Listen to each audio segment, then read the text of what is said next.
Hi, welcome to Buffzone, sponsored by Liquor Mart, home for all your tailgating needs. I'm Kyle Ringo, this is Ryan Thorburn. We cover the University of Colorado for the Daily Camera newspaper. Ryan, the Buffs started off the football season last week with a tough loss in Denver against Colorado State.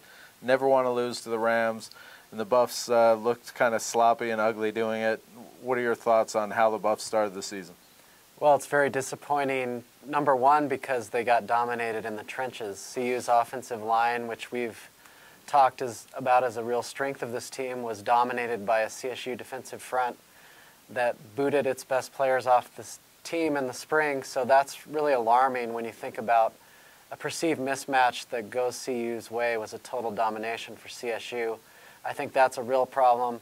Not only did they batter and bruise Jordan Webb, which led to a disastrous fourth quarter, Colorado could not run the ball once again, as you know, that's their theme, run the ball, and they can't seem to run the ball, so that's a really tough start.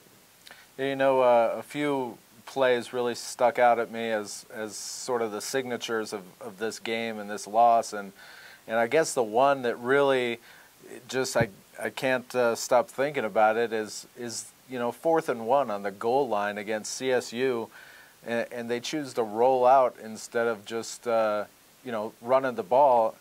This is a coaching staff that has emphasized physical play, emphasized installing a downhill running game, a strong running game, and then, you know, they have their opportunity in the season opener to make a little bit of a statement there and give their offensive line some confidence, their offense some confidence, and they don't even choose to run the ball. They choose to roll out, and they end up throwing it out of the back of the end zone and turning the ball over to CSU there. And I just thought that was telling. You know, I mean, it sort of speaks to, you know, maybe the confidence they have right now, and you know, then putting a guy back, you know, to catch a punt in a windy situation late in the first half when he's never really caught a punt before, and you have a lead you're trying to maintain to keep some momentum into halftime, and the ball gets fumbled there.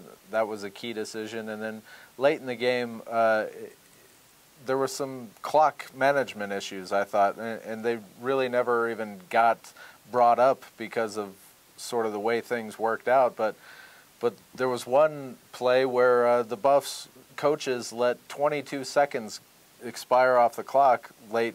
You know, they're trying to get a first down, and they let 22 seconds run off. And those are the kinds of things over the course of the season that you got to get cleaned up, and that can't happen, especially in close games, or you're going to come out on the losing end all the time.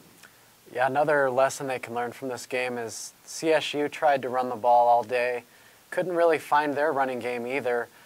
Chris Nwoke was hurt, but they stick with their game plan. They stuck with it through the end. They, as you're mentioning the clock, they grind out some precious seconds in the fourth quarter, get the one big run to set up the, you know, the extra field goal to make CU have to score a touchdown. So, you know, I just think overall that Colorado State had a better day coaching than Colorado, and that's a big factor. Yeah, it was a definitely rough way to start the season. The Buffs welcome Sacramento State, Division I AA, or what is it, championship subdivision team, into Folsom Field for the home opener this weekend. Briefly, what are you expecting?